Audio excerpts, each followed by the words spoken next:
Today I'm cooking South African food. I'm starting off with bobotie and yellow rice. So bobotie is a meat-based dish that's kind of topped with like an egg custard. So to start it off, I'm cooking down onions and garlic, and then I'm also just making the rice for later. So the meat starts off being pretty heavily spiced. So turmeric, which I've added into the onions, cumin, curry powder, mixed herbs, recipes vary as to which, so I just used the mixed herbs I had lying around, and also coriander, so I threw a bunch of that in there. And yes, I'm cooking that all down with the onion and the garlic, and I don't really know why it's turning this red colour, because nothing is very red, but it looks quite cool. Anyway, yes, this dish is basically a spiced mince that's cooked in the oven. Interestingly, the origins of the dish are, well, it's probably not surprising, like most historical dishes, no one really knows exactly where it came from. But the crux of it seems to be that it rose because of the slave trade in South Africa centuries ago. Yeah. It seems to be partly from the Dutch, and there was very influence, I guess. There's some rumours that the original dish may have been Dutch, and then it was the Cape Malay influence that kind of changed it to be more interesting, which is also probably why this dish is, one, has spices, two, it has a lot of fruit in it, which, yeah, that's not a very Dutch thing, I guess.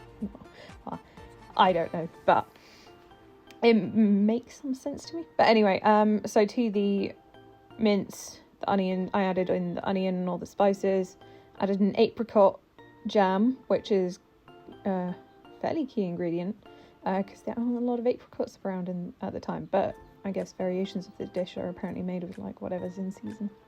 I also added in chutney, sultanas, and a bit more seasoning. But yes, anyway, the origins are very confusing. There's also some say that it's named that because there's a Javanese dish, which is Indonesian, Malay, that type of area, that's called bobotie, which is similar to bobotie, but it's made with coconut, vegetables, and then meat or fish steamed in banana leaves, but that's not very similar. So, but anyway, I'm also adding bread that has been soaked in milk into this, and stirring that in. I actually ended up using goat milk for this just because it was around, but I figured it would be nice. Not that it really doesn't make much difference. But anyway, I am just combining all of that together. I'm also adding a bit of beaten egg in it just to kind of help it solidify. I found it in one of the recipes that I used, and I tried to find the most traditional recipes I could. Another recipe didn't include it, but I figured if cooking in the oven and kind of letting it set, then the egg would help like it would in like a meatloaf, so I thought it would be good. Plus it has egg on top, so it's fine, it all tastes the same. Anyway, so I'm then putting it into a big dish, flat dish, and I also had way too much to fit in this dish, so I actually ended up putting it in two.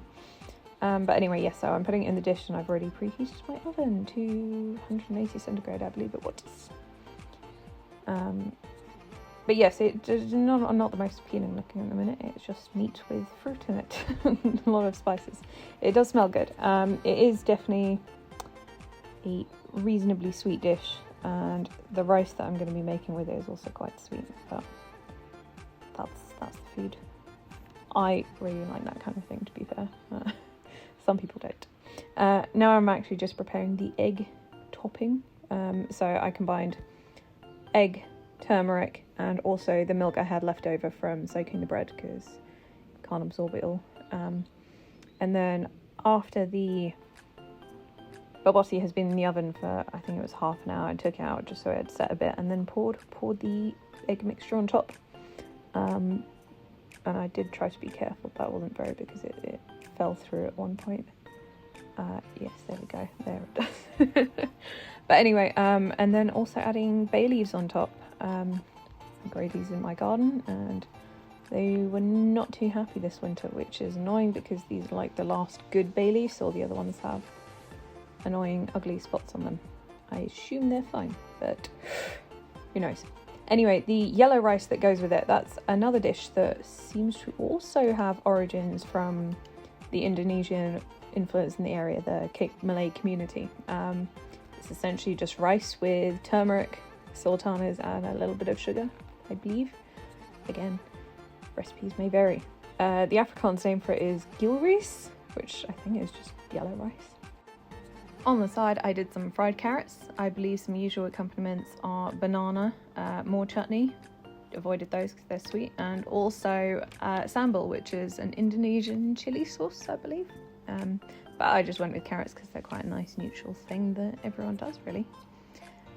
So the bobotie was in the oven, I believe, for like a total of an hour, including the time it didn't have the egg crust on top. But I do think it comes out looking rather beautiful. It kind of reminds me of, well, a cake, just with that nice eggy, custardy crust on top and the bay leaves. It's just a very pretty dish. One thing I wish I'd added was flaked almonds. I only had one of my recipes fleetingly mention them, and I wish I'd done it, and I'll probably add it to my leftovers, but that's also, I believe, quite a traditional thing to eat it with. But overall, it's like a really beautiful dish. It's quite sweet, and the rice that I did with it is quite sweet as well. So if you like sweet with your meat, then you'll love this. Reminds me a bit of like coronation chicken type thing with, and they both kind of use like sultanas, apricots, depending on what recipe you follow. So I guess that would be why. But it's a really nice dish. But I hear that quite a lot of South Africans don't even acknowledge it as a national dish, so it's another one of those. But everyone knows it as a South African dish. And so for dessert, I did Malva pudding. It's another dish with complicated origins.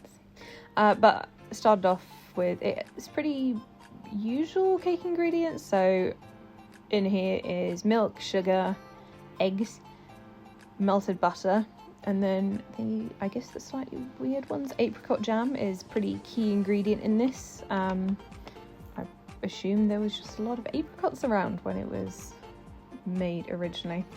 And then vinegar, I used apple cider vinegar. Definitely not put vinegar in a cake before, but cool. And then just adding in flour, which it already has baking powder in, bit of bicarb, soda. And that's it for the cake mix, really. It's pretty straightforward. I obviously use dark brown sugar, which is why it's quite a dark cake. And then, yeah, it's got a little bit of lump from the apricot, but other than that, I wouldn't say I can taste any apricot, though. I was kind of hoping I would, but then there wasn't that much apricot in there, and I added more than I should have done to see. But I guess it adds sweetness, and if you have a glut of apricots, then what better to do than make cake with it? I'm not complaining. And then I just pop that in the oven. In the meantime, it comes with a cream sauce, which is quite similar to Tres Leches cake.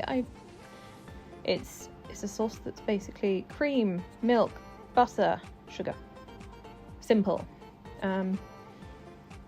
Yeah, that's basically it. It reminds me a lot of sticky toffee pudding in that it's kind of a very moist, loose cake, and then I will poke holes in it and pour this over the top, so it's very similar to sticky toffee pudding.